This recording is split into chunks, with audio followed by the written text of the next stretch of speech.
ఇదే నా పల్లెటూరు, ఇదే నా తల్లిగారు, మా ఊరి పాడి పంట రాములోరి దీవెనంట.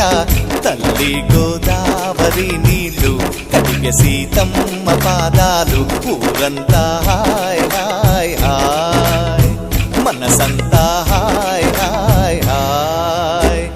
ఇదే నా పల్లెటూరు, ఇదే నా తల్లిగారు, మా ఊరి పాడి పంట రాములోరి దీవెనంట. రీ రీ రీ